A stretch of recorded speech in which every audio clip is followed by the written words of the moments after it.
Good morning, guys. It is September. Happy September. And happy fall. It's not really fall yet. We have another 3 weeks till fall officially starts. But it definitely feels like fall. It is in the low 50s this morning. It is chilly. The days so far have been getting cooler.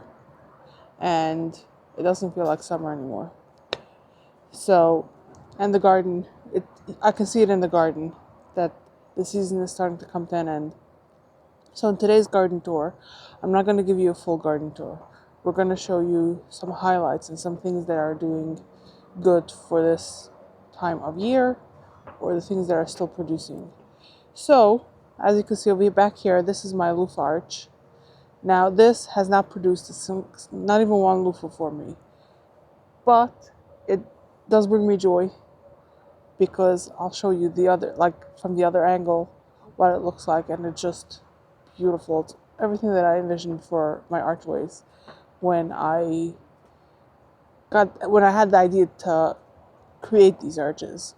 So that's win number one, even if it didn't produce any actual loofahs for me, just the greenery and the way that it filled it up. That's a win for me. So we're going to start over there, and I'm going to take you around the garden and show you some things that I'm really happy about what's going on around here. Okay, so this will be kind of hard to show you in just a single shot because, so let me put my baskets down, but you can see loofah is just, the greenery is taking over everything over here. And if you're coming to the front of it, to the face of it, like this is coming halfway through the opening of the archway. Like you have to wiggle your way through to be able to get to the other side. So this archway is basically can be used. I mean, I still use it, but it's like you have to like get your way through. But I love the feel of it. I love the look of it. And like I said, not a single loofah has grown over here. Okay, next up I have behind the loofah bed, we have our chickpeas. This is a chickpeas. Now, I have no clue if this has started growing too late in the season, if it'll be ready. I don't even know what to look out for, but I think this is what we're going to look out for it to dry out. Focus on here. No, that one's too soft actually. That one went bad. But I guess I have to do some quick research and find out what's going on over here. Ooh! I wonder if this will grow anything. This is a watermelon. It definitely looks like it was pollinated. The question is if our season is still long enough that this should grow to size. I guess we'll find out. This was an exciting find this morning. Okay. So yeah, our watermelon was planted over here. That's a coffee filter that's just decomposing over there. Our watermelon was planted over there, and it just vined out everywhere. I'm guessing because it was slow to start, very slow to start, and by the time it did start, it just created multiple vines. I'm thinking that's why, but generally I don't think it should have so many vines. But yeah, we have our chickpeas. This doesn't look very good. We'll have to do some research about this. Hopefully that's okay. But yeah, I'm looking forward to be able to harvest this, and I'm debating if I will probably make hummus with it. That's what I'll probably do with it. Over in the next bed is our brassicas. And over here we have one more cabbage in here because this was not, now it's tight, yeah. So this is ready to be harvested. But I had removed the three over here. One of them wasn't good. I saw that it was ready. I told myself I'll come out tomorrow and harvest it. Came out the next day and it had split. So I don't think I mentioned it to you guys, but we got baby chickens. We're gonna have laying chicks for eggs, that will lay eggs for us. So I gave them the cabbage. They loved it. Then we have our kale, which is still doing very good, which not surprising because it is a cool loving crop. So we're still enjoying this. And we're still enjoying our broccoli as well. And I see I gotta come out and do a harvest. I guess maybe the end of this video I'll do a quick harvest with you guys. We can harvest the cabbage, we can harvest some kale, we can harvest some broccoli. Let's see what else we can get out here. And next to our brassica bed, we have our celery here, which is still doing very good. What I did this year differently than last year is last year I just cut it at the base and I harvested the entire celery. What I did this year was I went through and I picked out the thicker celery stalks. And those are the ones that I cut and I sliced up and put in my freezer. So those are what we will enjoy over the winter for soups. Our tomatoes have loads of tomatoes on them and they're slowly ripening. We're getting our first big flush of tomatoes. I've already made 1.5 recipes of pizza sauce with our cherry tomatoes actually, but these, the slicing ones, I have to actually freeze because they're not gonna last too much longer on the counter. We got another pepper plant over here. There's nothing blushing for you guys right now, but these, the sweet pea tomatoes, they produce a ton. But these tomatoes, they are so tiny. Let me show you the right ones.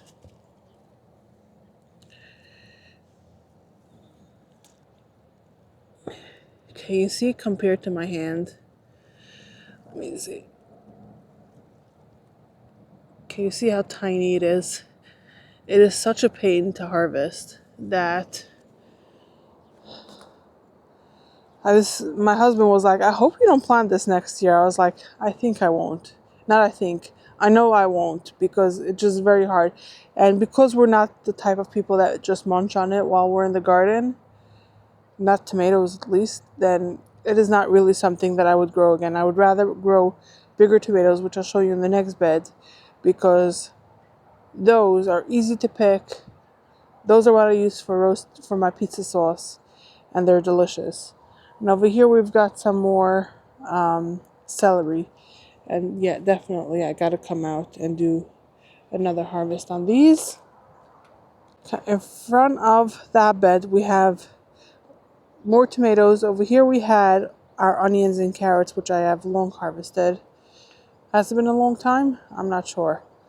But over here, these tomatoes over here are a good size. These are a good cherry tomato. So these I gotta come through and also do a harvest. I see lots of red ones. I take off even the orange ones because I'll let it, I don't like coming out here every single day. I want to, but I don't get to come out here every day. So instead of coming out every day and harvesting whatever is red, I harvest anything that is starting to blush and it can ripen inside. It does not have to stay on the plant to ripen. So that's with all the tomatoes over here. Our basil, has gone to flower. Definitely gone to flower. I didn't feel like making more pesto or dehydrating more. Oh, I see a ripe tomato over there. A slicing one. But yeah, I just let this go. I have more basil plants, but all of them, I just let them go. And then this one is very slow to blush and put on fruit. It's loaded with fruit, but it's taking a very long time to blush. Those are our San Marzanos. I think next year I would not plant this variety. I would probably get a different sauce variety, maybe even a bush variety, because let me show you something. The end of our season, our plants are really nice and tall. And over there, you can see even like our last one over there is bowing outwards. And all of it is pulling the top support down. And the concept of this type of trellis is that if you have the string going up. You have one stem of the tomato plant, the center one, and you can clip it up with the clips, which I've showed you guys in the past, and it'll hold the plant up. But these plants, not a single one of my tomato plants have just a main stem. They have so many, they got so big, and this just can't work for us. But what we will do is we'll see if we can repurpose our frames that we built. But instead of having string going up, we're going to buy a roll of string and we're going to make them go across the entire bed. You put it one side of the wood, wrap it around, bring it back. You do it like twice around, and then you do it like every, let's say, 6 inches. You do one of those. And that will help keep the plant a lot better, and it'll hopefully be better for harvesting. So that's the goal for next year. But if you've seen my garden last year, the way the tomatoes were, this is 100% better than that. So we're still getting lots of tomatoes. We're still getting to make some delicious things with it. But it's not the way that I envisioned. Okay, over in the next bed, this is where we had garlic, and I have planted some drying beans. And over here, after we harvested our garlic, I did plant a bunch of zinnia seeds down the center. And I see the bee is starting to, he's just sleeping here.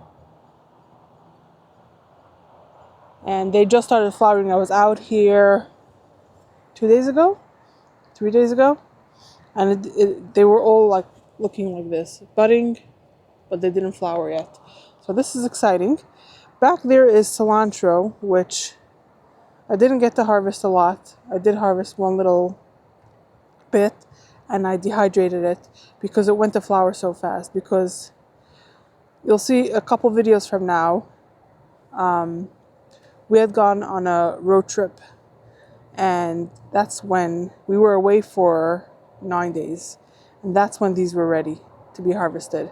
Had I cut them down then I probably could have gotten another succession, like another harvest off of it.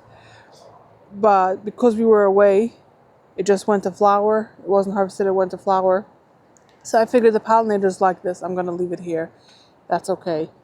And when we planted our zinnias, I also put in a bunch of dill over here, which looks like I can start harvesting on these already as well. I was not going to show you this, but this one here is just way too exciting.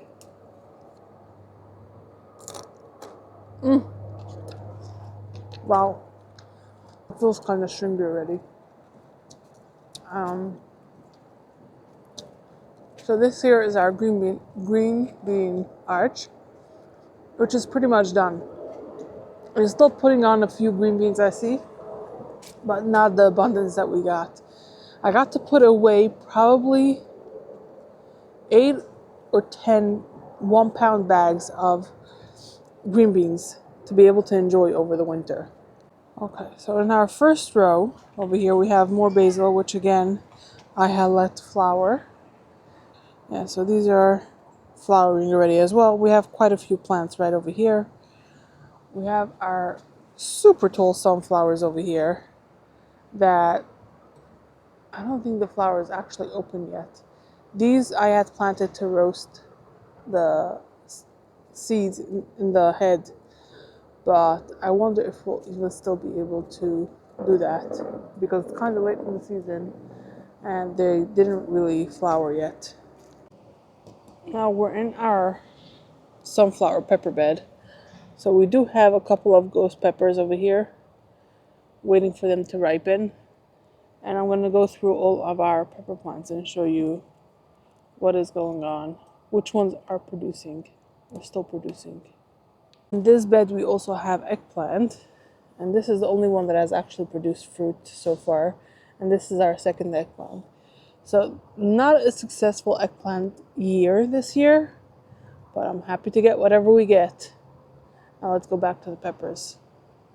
So this plant over here is yellow pepper, and it has a pepper right there. I wonder if any of these will still come to size and ripen. But it has quite a bit of flowers, but I think this right here is our only fruit. This one also a bunch of flowers. And flower. Here we got another one. This one should be a red pepper, which has 2 fruits on it. Can you see the one right here? Down here. So peppers so far, they did better than last year. But again, not the bounty that I had wished for. Over here we got a habanero pepper waiting to ripen. We have red cayenne, which has quite a bit of fruit on it. We got another ghost pepper over here, and over here we got another one back there. Oh, we got a bunch over here. These are some jalapenos, which also has a bunch of fruit on it, and I am letting them turn red on the plant. And I'm thinking, I don't know if I'll have enough to make a hot sauce, but I'll definitely try to make some hot sauce. And here we got another habanero pepper right there. And this one, nothing on it. And this is what I mean that my garden is telling me that it's ready fall. Because this is all starting to die out. But we still have quite a few cucumbers. Oh, that one back there is big. We got another one up here. So we still got cucumbers coming to size on here. But the plant is pretty much done. Like anything that is still baby, like, I don't know if you can see, but a bunch of them up there. I wonder if they'll even grow to size. Because it really is getting kind of cold for the cucumbers. There's another one right over here. So now we're in our all pepper bed. So all of this is peppers. And this was just an experiment. I had gone to the nursery and my plants that I started from home, from seed, are doing a lot better than these. So I'm not buying peppers from the garden, from the nursery next year. Because the only one that's doing good is this one right here. This is yellow cayenne, and it has a ton of fruit on it. Can you see? There's so much. We're just waiting for it to ripen. And my joy when I look out of my kitchen and see this bed, because my kitchen window is right there.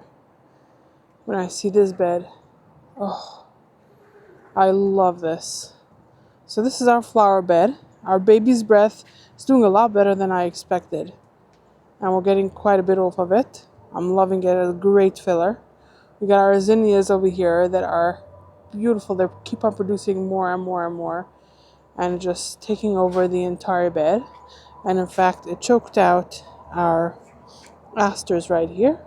And our cosmos are finally putting on some beautiful buds. Now these, I thought it was going to be red, like red, but I love this color too. It is so beautiful. So we're slowly starting to get some, I don't know if you can see, but like over there, they're slowly starting to form buds and flowers. Very late in the season, still giving me lots of joy. And today is Tuesday. On Friday I came out here. I think on Friday I came out here. I made a bouquet of flowers. I took out the eucalyptus that was right here because it wasn't really doing much. Our snapdragons, it is producing beautiful flowers. It is not what I envisioned. I'm going to try again next year. I thought that it was going to get massive like this. Tons of foliage, tons of flowers. But it's doing pretty okay. But we're going to try again next year. And our dahlias. Oh my goodness. I love this. Love this. The style, the flower itself is so dainty and beautiful. And all the colors that we're getting, it is so beyond gorgeous. Like this yellow one. I love it. It looks very pale to you guys, but it's a beautiful bright yellow, like a neon yellow. So gorgeous. Look at this one. See, the cosmos I thought were going to be like such a color. And it's just putting on flower after flower after flower. Because these, the more we cut, like this one, which is done, if you pull it off, which is called deadheading, it'll produce more flowers. And it just keeps on going. And then we have our sunflowers right here. These are not for the seeds, but as you can see, the bees are loving it. They're still sleepy, but all day long you see bees over here. They really do enjoy it. So now we're gonna get to harvesting. So I'm gonna start off with our cucumbers and just getting my basket, going through the foliage. Now that things are starting to dry out, it's a lot easier to spot them, because when everything was full, like a month ago, it was hide and seek. And I would go in there, I would look for some, and then my husband would come behind me and he would still find a handful more. But now it was kind of easy to spot, and I'm just going through, pulling them off. And they do have some, I don't know what the correct term for it is, but like prickly stuff on the outside. So you can see as I'm harvesting them, I'm like rubbing my hands up and down the cucumber to get rid of that. If not all of it comes off as I'm doing this, when I am cleaning them, washing them off and wiping them dry, the rest of them usually come off. And this was quite a surprise. I got way more than I expected. I thought that I'll get 4 or 5 pieces, and you can see I got so many more.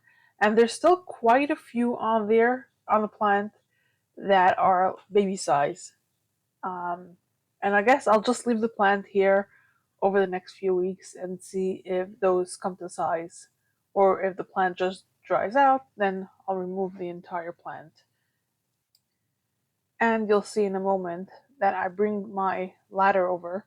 Actually, first you'll see I go around from the other side as well, because there will be more cucumbers on the back side of it as well. And I'm going to go to the second side of the arch and get some from there. I think there was 3 on the other side. And then I'll get my, sorry about that, I have my baby chicks in here with me. And they're getting kind of loud. I actually gave them one of the cucumbers and they're really enjoying it.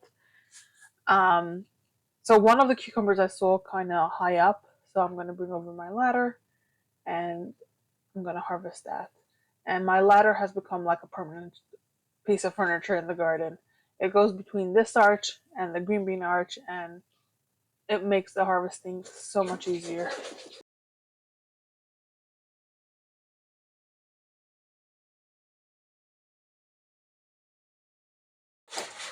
Next, we're going to be harvesting the brassicas. So I'm getting a little basket because our cabbage is not that big. And I actually decided not to harvest the kale right now. I'd rather come out and harvest it when I'm ready to use it. I don't like for it to sit in my fridge. I'd rather just have it on the plant and it can grow bigger. Like that, I don't have to storage it, and it'll always be fresh. So the cabbage, my other 5 heads that I've already harvested, 1, 2, 3, 4, 5. Yeah, this is my 6th one. I was able to just twist. I just actually what I did was that I took the outer leaves, the ones that are out and open, and I pushed down on them. And then I took the head and I was able to twist it to break it off of the stem. For some reason, this one it didn't want to work, so I had to get my snippers out because the whole root system was pulling out as I was twisting it. So I just cut it off at the base, and I just let the outer leaves. I just leave them all on the bed, as you can see up here in the front, and I'm letting them just decompose over there. So I'm gonna come out here and to the front, and I'm going to harvest the broccoli. And this is also super easy. I don't actually need my snippers for this. All I do is I just snap the stem wherever I wanna break off the broccoli from the plant. And I'll just go through and do that to all of my broccoli on both sides of it. And as I was harvesting this, I was thinking, I have some more broccoli in the fridge from a harvest last week. I think I'll make a broccoli cheddar soup. It's one of my favorite soups. My family doesn't like it. Um, some will eat it, some won't, but I love it. And we also have carrots from the garden. So the main vegetables in here is onions, carrots, and broccoli, and I have all three from the garden. I think this will be a delicious lunch for me in the next few days. Now I'm going to start harvesting the tomatoes. So our first plant over here is quite easy to harvest from this side over here because I can access a lot more of it from this side. Once I'm done with this, I will head to the back of the tomatoes and I'll harvest whatever I can from this side, and then I'll finish off in the front of it, reaching. The reason why I started off in the back is because it's a lot easier to reach everything. But whatever I can't reach from the front side of the plant, like reaching through from the back to the front, I will do from the front, and I have to reach in a lot further, so it's not the easiest. But this is what I do to be able to harvest whatever I can.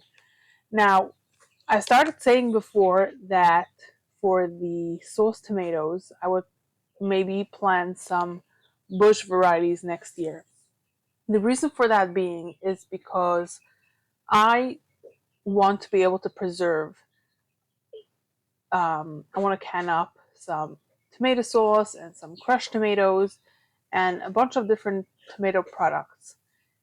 Sauce tomatoes are the best for that. You can do it with slicing tomatoes, which I might have to end up doing this year because I don't have that many sauce tomatoes. But the reason why I would consider doing bush varieties next year is because they all ripen at the same time. Versus like what I showed you earlier with my sauce tomatoes, that it has a bunch of fruit, but they're all blushing and ripening at different points at different times. If I would do a bush variety, they would all blush at the same time, so I can do one big harvest, maybe get 2 flushes of tomatoes. There is a potential for that. And like that, I can do one big harvest, one big preservation day. I don't have to freeze the tomatoes as they come out of the garden and then later down the road have a preservation day. Instead, I can just all do it all at once. So it's something for me to consider. I've got some ideas for next year's garden already, which is very important if you're a gardener to, as things are growing or as things are dying down, finishing off, like now, is to start thinking about what you want to do the same next year. What do you want to do different? What do you want to change? What repairs, what structural changes do you want to do? Because the end of the garden season, like now in the fall or early spring or a nice winter day, you want to be able to do those projects. So when it comes springtime and it's time to plant the stuff, you have everything ready. So for me, it'll be a first come this spring that my garden is basically set and I don't have to wait for structural things. Like now, the beginning of this garden season, I didn't have all my beds ready. So like the peppers, they were planted quite late in the season. Our very tall sunflowers, the reason why they're not flowering yet is because they were planted very late in the season because the beds weren't fully ready for me when it was time to plant things out.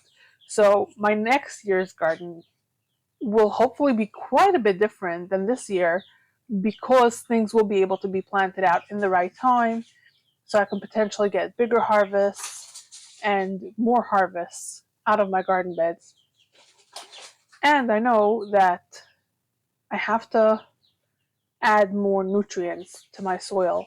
So my plan for that is, because if you don't know yet, my new bed, so the tomato bed that I'm harvesting right now and the one next to it where you can see the zinnias and the cilantro that went to flower. So those 3 beds along that row are my beds from last year. The other beds, the beds in the front of it and the beds behind it, which you can't see any of those are new beds. Those are beds that I added this for this garden year. The soil that I put in there, I was told that it's a mix of topsoil and compost, but I don't think it had any compost in there. So my plan for that is to be able to improve the nutrients in the soil, is that in the fall, now the next few weeks, I hope to get some compost or manure top of the beds because it has settled. So it'll do two things. It'll fill up that gap, plus it'll, over the winter, it'll add nutrients back into the soil. So I'll put that compost or manure down. And I'm debating growing a cover crop. So I just have to order the seeds for those when I order my garlic as well. I want to try different garlic varieties next year. Not next year, it's now in the fall. So I have to start thinking about that. I lost my train of thought. Yeah, so if I do a cover crop, I want to do that. I would do it on all my beds except for the ones that I'm putting garlic in. And then in the spring, I would add some more compost manure on top of the ones that I'm putting down in the fall so that we have a fresh layer on top of everything. And I'm hoping that that will help my garden out a ton, and it'll help with the plant health, it'll help with its plant nutrients and the plant growth. So yeah, that is my goal now for the fall, winter, early spring, and I am looking forward to that. So I am going, like I said, I'm going through the tomatoes here. I'm harvesting whatever I can, anything that even is slightly blushing. I'm even picking up some tomatoes that have fallen on the ground. Tomatoes, usually when they're ripe, it could detach from the plant. They don't always, but they do. It does happen. So if I see any good looking tomatoes on the ground, I pick those up as well. And I'm not harvesting any of the sweet pea tomatoes. I just don't have the patience for that, honestly. So guys, this is it for today's video. Thank you so much for joining me for this September garden tour and harvest. Even though the harvests are slowing down, it's always exciting to see what's still growing out here. Now, if you enjoyed this little tour, make sure to subscribe so you can join me for more garden updates and harvests coming up, along with some cooking that I do, some preserving, and some future videos coming up is some full inspired cooking, along with a harvest and preservation video. I hope to see you in the next one.